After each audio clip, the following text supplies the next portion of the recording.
where they're saying that President Uhuru Kenyatta yesterday came close to publicly backing his deputy William Ruto for the top seat in 2022, calming fears that that his March 9th handshake with ODM leader Raila Odinga would eventually leave Mr. Ruto in the cold. And the background of this particular story, you have seen it when I believe it was earlier this month or late last month when one Deputy President William Ruto came out and said that Raila Odinga had come to rock the Jubilee Party. He wanted to spoil the party for him because he might intend to run at the 2022 election. Do you think there's any cause for worry within the Jubilee Party, and especially members of Parliament who are mostly allied to the Deputy President, to be afraid that things might change in the run-up to 2022? Joy? My take, as I've always said before, I think these two play good cop, bad cop with us. We might think in public they look like they're fighting, there looks like there's a big schism, but I'm in no doubt at all. That is Raila and No, Ruto. That's Honorable Ruto and Honorable Kenyatta. No doubt behind closed doors, those guys have a plan. And they have a system to keep this plan going. And for me, I don't see some of these public utterances. You found me here, you'll not get me out of here. Some of them, in my opinion, are just, it's politics. You're playing to the gallery. But in terms of where Jubilee is headed, when they came in 2007, in the 2007 election, the intention even then was very clear. This was a target team. They were fully intending to have power for the next 20 years as Jubilee. And what we have seen in recent past is, in my opinion, a form of gameplay, so to speak, to endear the people who are supporting the opposition to firmly believe that indeed the handshake was real. So for you to make sure that that looks authentic, you have to create this imaginary fight with. But at the end of the day, I do not see how President Kenyatta would back anybody else other than William Ruto for 2022, if it comes to that. Unless, of course, referendum happens and the dynamics change tremendously. Right. But if all factors remain constant, I don't think he has any other choice. And just before you go, Siani, on page 9 of the Standard, you'll see Jubilee is united, Uhuru tells Rift. And there's a quote that has been given there that the president was saying, "I am surprised that the leadership of this region has the time to read half-baked stories about splits in Jubilee. I advise our supporters to ignore whatever is written in the newspapers." End of quote. Should they ignore? Good cop, I think you know, Sam Gituko, listen. I think we are very imaginative. We are a very imaginative people. And we spend a lot of time trying to think for others. I am not too sure that this whole scenario of the president having a rift with his deputy, I don't know where it comes from. What I know is President Kenyatta has been ruthlessly focused about delivering his legacy. About building the bridges, which the deputy president has not been keen on, which would cause a rift on its own, based on the deputy's refusal to appreciate this.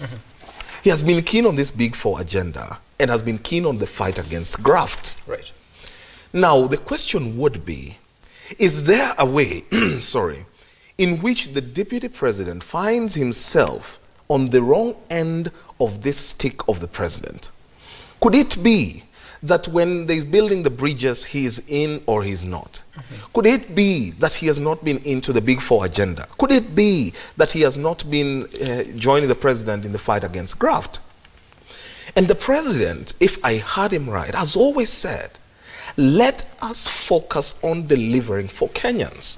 And his only frustration, I can imagine, because I said we are imaginative, is that the deputy president has gone on an all-out campaign ahead of 2022, which if I were president and my deputy is busy doing, instead of being my hand and advice and true assistant, would be frustrating. So the president is saying, and media journalists are brilliant people. I once belonged with the media. And the president just said, what I told you has not changed. He didn't say what he told them that has not changed. Did he say he would bring roads and it has not changed? Or they now just concluded this is it and it has not changed? And I urge the political leadership, 4 years is such a long time. I'm not even going to, I have said time upon number, I am not exercising my brain even slightly to imagine what will become of 2022. 4 years is such a long time. You know, in a day, you know, not even a day, in an hour, the handshake changed everything on the political scene.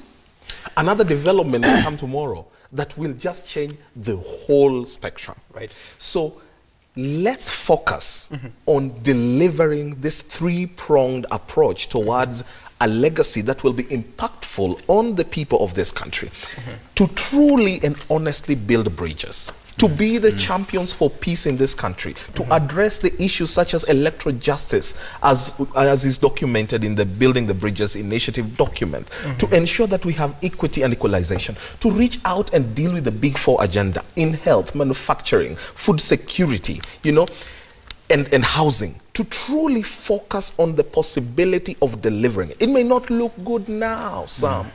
Just like when you are building your house, you know, you first dig the foundation. It looks so ugly. But you know, when you have the picture of the house that you're building, the architect's impression, you know where you're going. That's right. So we are at the digging stage. It's the hardest stage. Let us help the president. Let's leave for 2022. Let's start the 2022 politics in 2021. For now, let us focus on what would be transforming for the country. That's quite ambitious, because October 26th, that is, when is that? Yeah. This week, is it Friday? Yes, to be a year. It will be 1 year since the repeat presidential election. Yes. On November 12, it will be 1 year since, not November 12, is it? I think it's November 12, since the president was sworn in for the second term. Yeah. But already we are seeing all this clamor and the haggle about 2022, and you're saying that we need to stop it until 2021. Is it too much to expect of the politicians, a club that you belong to, that we are going to keep quiet until 2021? I think we should. And Will we? It is very clear. We should. I think we continue to appeal to our colleagues to really stop politics for now, so that we can focus on the bigger issues. We just had an election which was contested, and an election which had dragged, had a lot of impact on the economic performance of this country.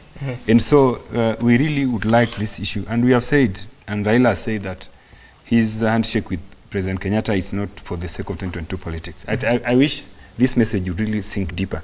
And nobody is expecting the president, who is genuine about building bridges, to bring down his house. You know, Jubilee is president's house. And so from where I said, I don't expect the president to go and dismantle his house. And if he says that his house is intact, I think that is the right thing. And I think that should be the case. But let me add that, because it is something that my colleagues from Rift Valley are obsessed with, this issue of Ruto becoming president. I think, let us be honest, you know, when you get married to somebody, and the marriage is good, and you've done your wedding and you're going on, and in the process of marriage, you find that your partner is probably a thief, he disappears some of your things. You know, when you put things in progress, he undermines your focus. Would you continue to live with that person? I want to tell these people that... Who's the thief in this case? I'm just giving an example. No.